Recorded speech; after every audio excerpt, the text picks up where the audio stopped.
My aunt exchanged her daughter for my younger sister. But I exposed her scheme. My sister was brought back. But it turned out she was born a bad seed. When she was 9, she pushed me off the balcony. Now, I've opened my eyes and found myself back on the day my sister was born. The air outside was cold.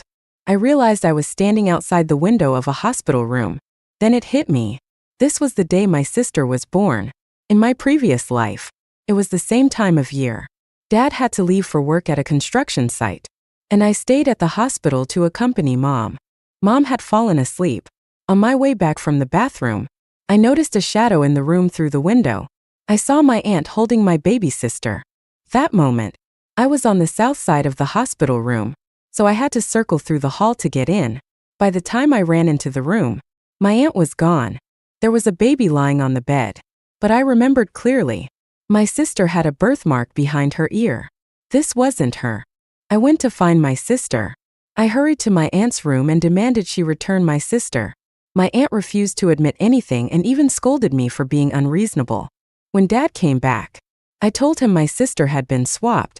My aunt and Dad confronted each other, and she stubbornly denied it, calling me a foolish child making things up.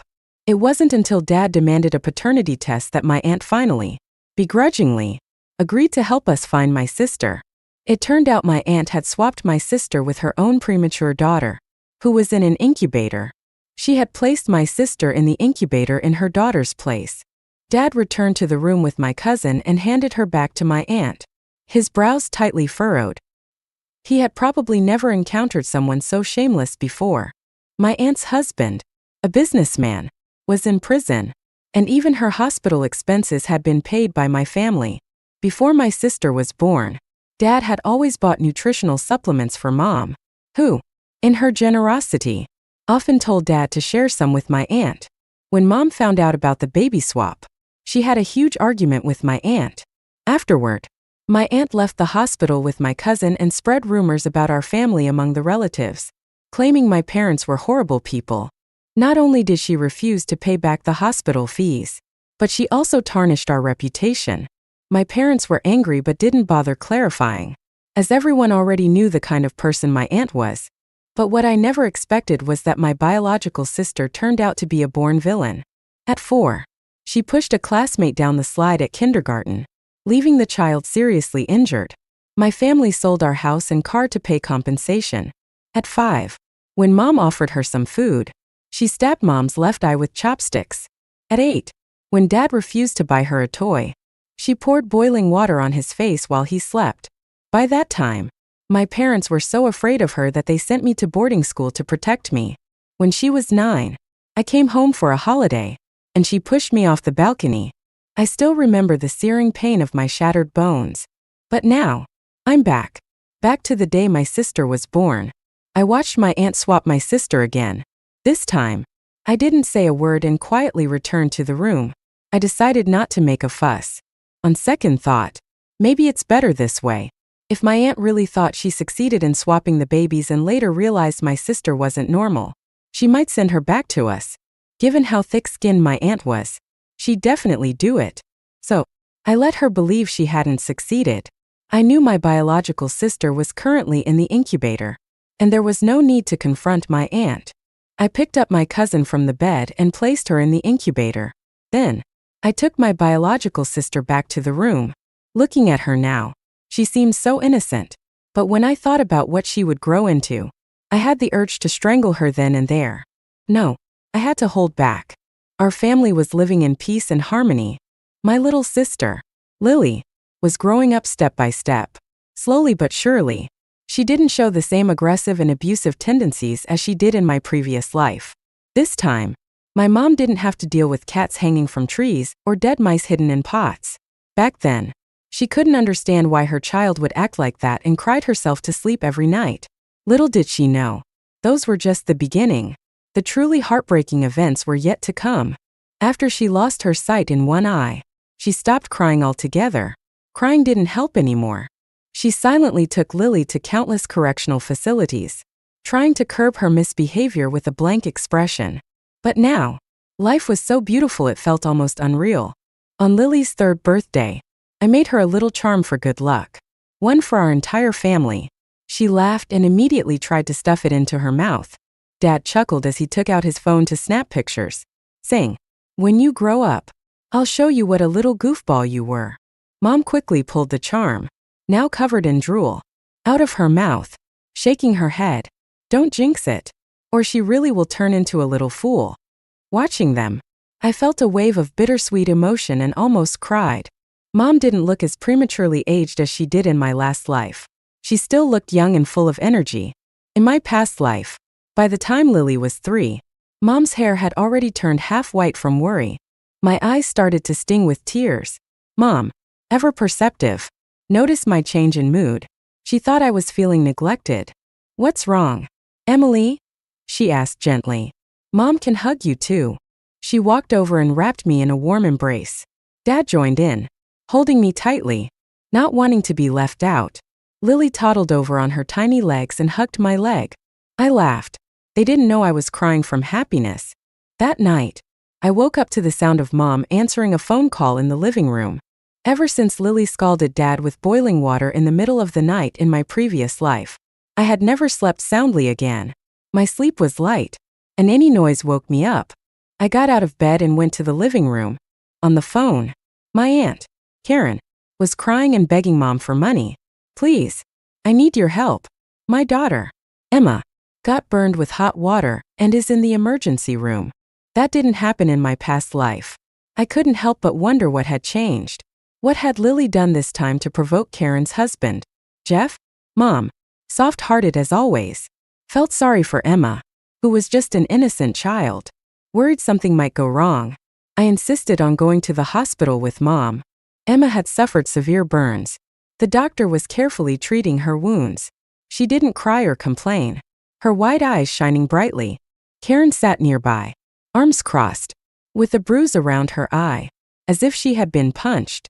Mom gasped when she saw Emma's injuries. "Karen, where's Jeff? How could he let this happen?" Karen shook her head. "He's not coming." Emma suddenly spoke up. No, Daddy." Daddy poured the hot water. The doctor treating Emma froze and asked in surprise, "Sweetheart, how did this happen?" Emma replied clearly, "Daddy used a kettle." Karen jumped up and covered Emma's mouth, laughing awkwardly. "She's just making things up. She burned herself while playing." I fell asleep and didn't keep an eye on her. The doctor gave Karen a skeptical look, while Emma stared at him with tears in her eyes, looking pitiful. Despite Karen's insistence that Emma had hurt herself, a nurse quietly called the police. When the officers arrived, I learned that Jeff was upstairs in the orthopedics department because Emma had nearly bitten off his pinky finger. That was why he had gotten so angry and scalded her with boiling water. Karen, who had been out working at the time, came back just in time to stop him. Otherwise, the boiling water might have splashed onto Emma's face. Jeff punched Karen before heading to the hospital himself, leaving Karen to bring Emma to the emergency room, bruised and broke. With no money to pay for Emma's treatment, Karen had no choice but to beg Mom for help. When we asked Emma why she bit Jeff, she firmly replied, "Daddy hit me." Jeff, drunk as usual, couldn't remember what had happened. My mom looked conflicted. Emma, my cousin, sweetly called out, "Auntie," and added, "Thank you, Auntie, for bringing me food. I love Auntie's cooking the most." Mom's resolve seemed to waver, and my heart sank. Quietly, I asked Lily, "Where's Dad?" As expected, Lily loudly demanded, "Daddy, I want Daddy. When will Daddy come home?" Mom seemed to realize she should consult Dad before making any decisions. She told Karen, "Let me discuss it with my husband when he gets home. I'll get back to you." Karen left with Emma, but surprisingly, she left behind a carton of milk, a rare act of generosity. That evening during dinner, my parents were discussing the matter. To my surprise, Dad didn't object to helping Karen. "Every time that kid calls me uncle, I feel so bad for her," he said. "She even thanks me. Poor thing. Poor thing. My foot." I thought bitterly, "Pity yourself instead." I couldn't help but ask Mom, "Why not send Emma to Grandma's house?" Mom paused, as if remembering something. "That's true. Why not ask my mom to take care of her?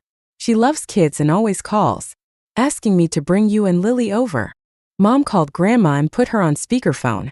It was a habit in our family so everyone could join the conversation. Mom asked, "Did Karen mention sending Emma over for you to take care of?" There was silence on the other end. Dad and Mom waited patiently for Grandma's response. After a long pause, Grandma coughed and said, "I haven't been feeling too well lately." Mom immediately grew worried. "I'll take you to the hospital tomorrow." Grandma deflected. "It's nothing new. It's just the change in seasons. Makes me cough a bit. Don't come over. I already got medicine from the herbalist." Mom relented. "All right, but take care of yourself. Okay, call me if anything comes up." Grandma was clearly avoiding the issue, but my parents didn't notice. It wasn't that Grandma was biased. She always helped whichever family was struggling the most. In my past life, when Lily pushed a classmate off a slide, Grandma told everyone it was an accident. When Mom lost her eye, Grandma told Karen it was an accident with an umbrella. Even when Dad was scalded, she still tried to cover it up. This time, she was siding with Karen again. But this wasn't right. Someone could get seriously hurt. Or worse, my parents were already planning when to bring Emma over. I was too young to have a say. If I told them about my past life, they'd find out Emma was actually Karen's biological daughter. I didn't know how my kind-hearted parents would handle that revelation. So for now, I decided to keep quiet. I was overwhelmed with worry. I barely touched my dinner, hugging my knees and staring out the window. Lily seemed to notice I was upset. She waddled over on her tiny legs, patting my back with her little hands. When she cried, we often patted her back to comfort her. Now she toddled out of my room and returned holding her favorite stuffed rabbit. She handed it to me and said, "Sister, take it." Her rabbit was her most precious toy, and she never let anyone else touch it. But she willingly gave it to me. How could Lily be such an angel? I hugged her and the rabbit, gently stroking its ears. In a playful voice, I said, "Sister's fine. Sister loves Lily and will always protect her." In my past life, Lily also had a stuffed rabbit, but she tore it to shreds. Then she took my teddy bear and shredded it too. But those were minor compared to what she did later, like dissecting the neighbor's cat. When she destroyed the rabbit, I scolded her harshly. From then on, she held a grudge against me. Emma was a maniac. I wasn't going to let her live in our house. I had already figured out what to do. The next day, I dyed my hair bright red and got a fake white tiger tattoo on my neck. I even skipped school. When Dad found me, I was walking out of a nightclub, casually smoking a cigarette. He stared at me, stunned, before dragging me back home. Mom was even more shocked, but instead of scolding me, she was more concerned. "Emily," she said gently, "what's wrong? Why didn't you go to school? Is someone bullying you? Or is a teacher treating you unfairly? You can tell Mom anything." I stayed silent and went straight to my room. Later, I cut up my teddy bear and threw it into the hallway. My parents took me to a psychologist. After learning that Mom was pregnant with a second child and that I had always been well-behaved before, the psychologist earnestly advised them to pay more attention to me. "She's the eldest, and a girl at that." The doctor explained, "Girls are more sensitive. Show her extra care." Following the doctor's advice, my parents took me to an amusement park, leaving Lily with a neighbor. Lily cried when we left, but it couldn't be helped. For the sake of our family's long-term peace, "Lily, you'll understand one day." At the amusement park, I cautiously told my parents that I wanted them to pay more attention to me. That night, I overheard them talking in their room. "It's my fault for being so busy with work and neglecting Emily," Dad said.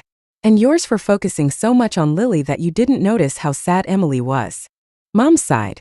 "Karen called again today, asking when she can send Emma over. Maybe we should say no. We haven't even raised our own kids properly." Dad agreed. "That's what I was thinking too. Seeing Emily at the park today broke my heart. Sometimes, magic can only be defeated by magic. If I acted out enough, my parents wouldn't have the energy to take care of another child. Sorry, Mom and Dad, but this is for our family's harmony. Life is a play, and I'm the actress.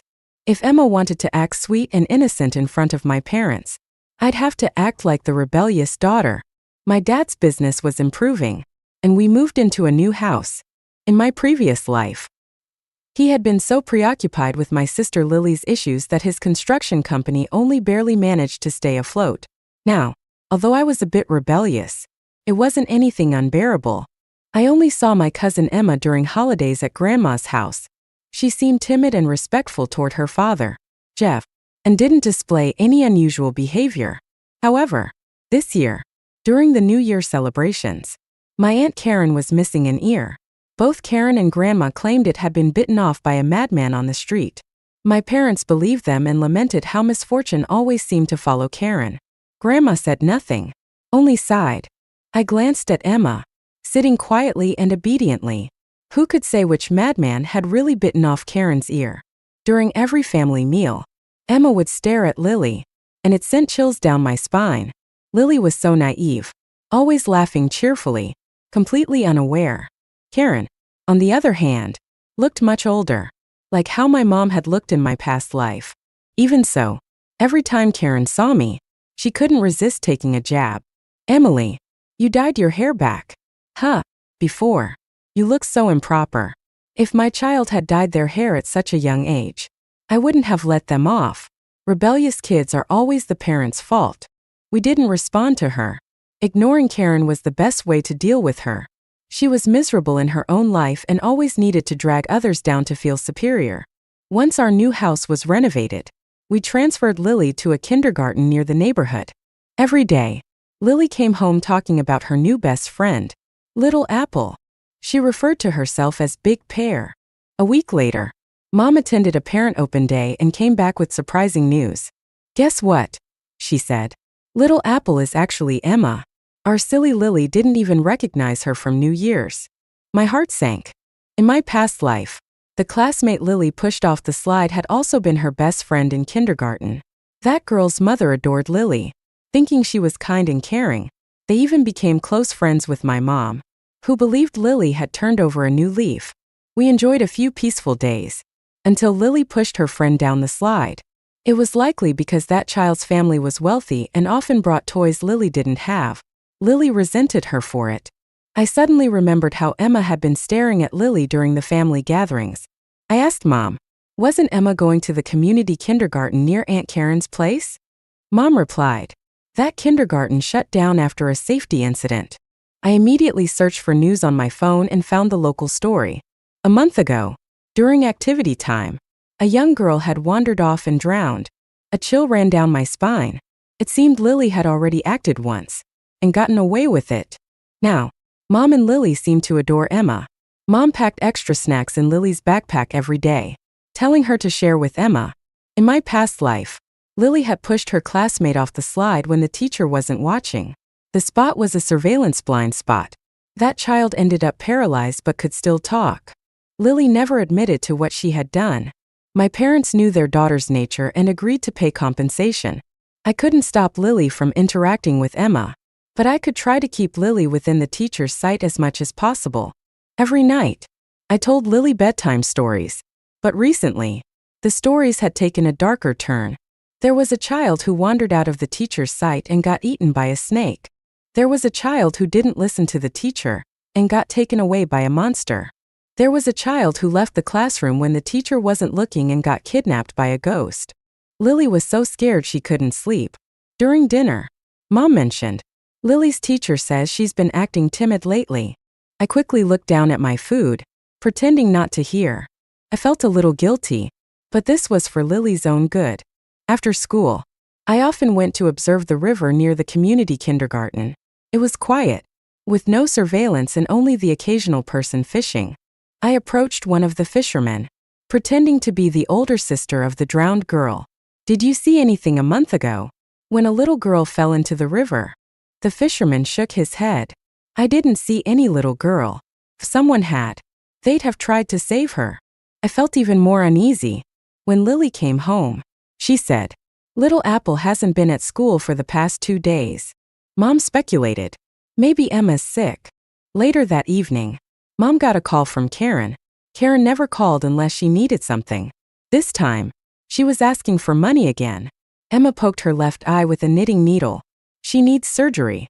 My parents didn't like Karen, but they pitied Emma and agreed to go to the hospital. I went along, forcing them to take Lily as well. At the hospital, the doctor said Emma's vision might remain weak in her injured eye after surgery. Emma, ever composed, said, "It's okay. I still have my right eye to see with." She turned to Lily and added, "I just can't be Big Pear's princess anymore." Mom said, "Emma is such a thoughtful child." Dad added, "And so smart." Karen sighed constantly, her gaze full of a mix of love and fear when she looked at Emma.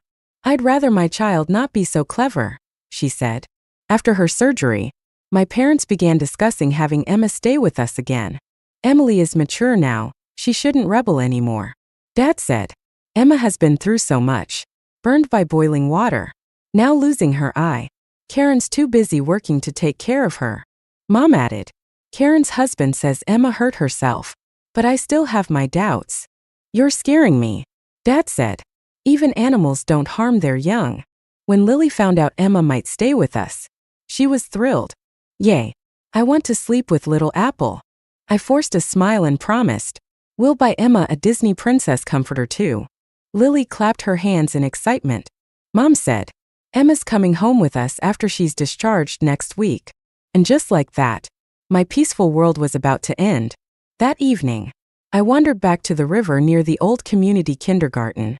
An elderly man was fishing there. Noticing my gloomy expression, he struck up a conversation.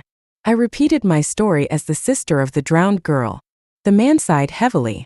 Such a tragedy for such a young child. Suddenly, he slapped his thigh. "There's a reservoir nearby with drone surveillance. I happen to know someone in charge of the reservoir. There was a chance they might have footage from that day." The friendly older man led me to the reservoir, where we accessed the footage using facial recognition. The video captured the area behind the kindergarten near the river. On the day of the incident, the footage showed two young girls near the riverbank.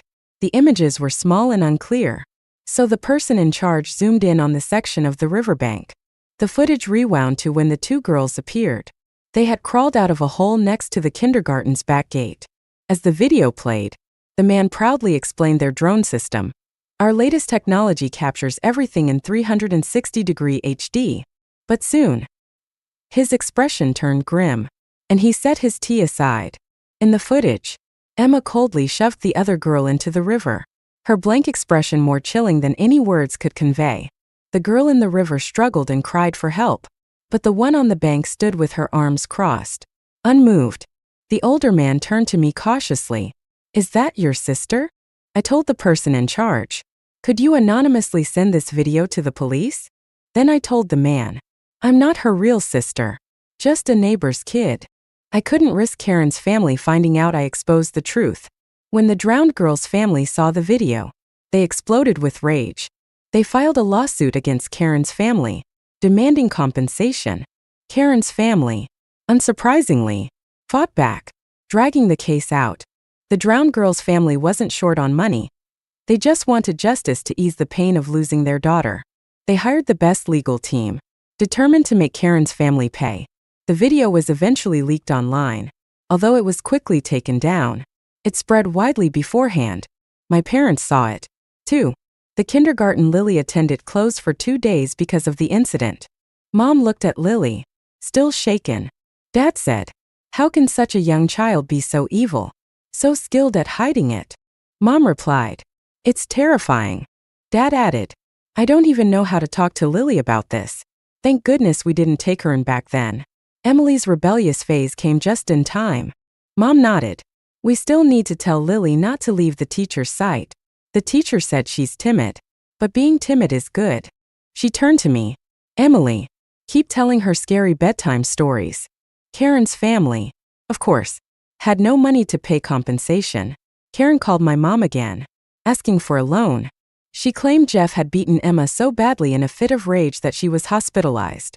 Every time the girl's family demands money, Jeff takes it out on Emma. Karen sobbed. This time, Mom firmly refused. But Jeff wasn't done. He set his sights on our family. In my past life, we lived a modest life. So Karen's family had no reason to envy us. They had no resources and couldn't trouble us. In this life, my dad's business was booming, and he had secured many construction contracts. Jeff, once a foreman like my dad, had lost everything after his imprisonment and inability to work. He started harassing my dad at his construction site, demanding money. When my dad refused, Jeff gathered a group of thugs to block the site, preventing work from continuing. Dad had signed contracts with deadlines, so every day of delay increased costs. The thugs didn't resort to violence. They scattered when the police arrived, only to return after the officers left. Their tactics were shameless, leaving my dad stressed and overwhelmed. Jeff even sent people to linger near Lily's kindergarten, which worried Mom so much that she started waiting at the school gate every day. My parents, law-abiding citizens, were at their wits' end, losing sleep and hair over the situation. I, however, remained calm. Watching Jeff's darkened expression, I thought, he's not far from his end. After Emma's eye injury, I accompanied my parents on every visit to the hospital. Near the hospital, there were many small restaurants and stray cats and dogs. But as Emma recovered from her surgery, the stray animals began disappearing. Often, I found their lifeless bodies on the ground. Emma was undoubtedly smarter than most kids. Realizing she couldn't outmatch Jeff physically, she must have resorted to other means. A natural-born villain feels neither gratitude nor empathy. But one thing about them is certain: they always seek revenge. Jeff had burned and blinded Emma, beaten her countless times. She wouldn't wait long to retaliate. My parents were already discussing selling our house and moving away. Then Grandma called. Something's happened at Karen's house. Jeff and his friends, who had been eating together, were hospitalized for food poisoning. Jeff didn't survive. His friends were also severely poisoned. Karen's wails echoed through the phone. My husband's gone. I had always wondered why Karen clung to Jeff so desperately. I thought it was because she was afraid of the stigma of divorce. But now it seemed she truly had feelings for him. Karen's mindset was incomprehensible. My parents exchanged a glance, seemingly relieved. Even they, kind-hearted as they were, had begun adopting a more pragmatic approach to life. This was a good thing. I suggested, let's celebrate tonight with hot pot. Dad agreed. I'll get some beef slices. Lily, sensing the improved atmosphere, danced happily, showing us moves her kindergarten teacher had taught her. That evening, we enjoyed our meal. But then Mom got another call from Grandma. Emma's in trouble, too. Emma had collapsed, foaming at the mouth, and was rushed to the hospital. The doctors said it was drug poisoning that had caused brain damage. This time, my parents didn't even mention visiting Emma. Any pity they once had for her had vanished after seeing her ruthlessly take another child's life. Mom only sighed. I understand. But don't worry, Mom. This isn't your responsibility. At Grandma's request, we attended Jeff's funeral. Mom left Lily with the neighbors, not wanting her to go. I wasn't supposed to go either, but I insisted. Wanted to see for myself whether Emma really had brain damage. And more importantly, who had poisoned her. I already had a faint suspicion. In my past life, Emma had been well-behaved, talented, and especially gifted in art. During a kindergarten art exhibition, her work had caught the attention of a famous artist who happened to visit while paying respects at his family's grave. The artist offered to take Emma as his apprentice, but it required her to move to the capital with him. Not long after, Emma's health mysteriously began to decline. Her hands would shake constantly, and she eventually had to give up the opportunity. Much later, Karen bragged to my mom, if it weren't for my quick thinking, she would have gone off with someone else. How would I have a daughter at home to help with chores? Mom, shocked, had asked, what did you do? Karen replied nonchalantly, nothing much. Just added a little something to her medicine. Mom was horrified, but Karen sneered. Stop pretending.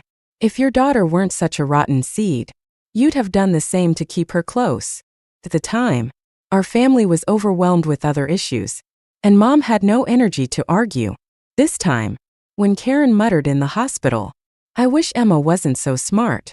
I knew she might try something. I just didn't expect her to go this far. At Jeff's funeral, the chaos was unbelievable. Two groups of people blocked the mourning hall. The drowned girl's family and Jeff's poisoned friends, both demanding compensation. They refused to let the funeral proceed until they were paid. Amid the commotion, Emma crawled out, filthy and disheveled. She grabbed a handful of dirt from the ground and shoved it into her mouth. One of Jeff's friends kicked her, and she just giggled stupidly. Karen rushed out and flung herself at the coffin, screaming, "My husband is dead. My daughter is brain damaged. I don't want to live anymore." The drowned girl's family looked at Emma with schadenfreude. "I heard rumors at the hospital, but I didn't believe them. Looks like they're true. Serves you right. My daughter is gone, and your daughter is just stupid now. This is karma." They sneered as they left, adding, "We'll be back next time." The police eventually came to disperse Jeff's friends, but there was no guarantee they wouldn't return. I walked up to Emma. She stared at me vacantly, her eyes dull and unfocused. Our gazes met, and I was certain she truly had become mentally impaired. The tension I'd carried since my rebirth finally lifted. This was good for society. In a way, it might even be one of the few good deeds Karen had ever done. After the funeral, Karen fled with Emma to avoid compensation. No one knew where they went. Meanwhile, Lily began showing remarkable talent in art at a young age. This time, the famous artist successfully took her as an apprentice, and she moved to the capital. Though we missed her terribly, Dad worked hard on his construction projects, and soon we all moved to the capital to be closer to Lily. One day, while watching the news, I saw a report about community workers rescuing a mother and daughter. The daughter's eyes were covered with filthy bandages, and she clung tightly to a blackened stick. My heart sank. I quickly changed the channel, not wanting to see more. Later, I attended one of Lily's art competitions. My parents sat beside me, watching proudly as Lily displayed her skills. Everything was perfect. As long as nothing unexpected happened, I could keep this secret for the rest of my life. Lily was my sister now. Good night.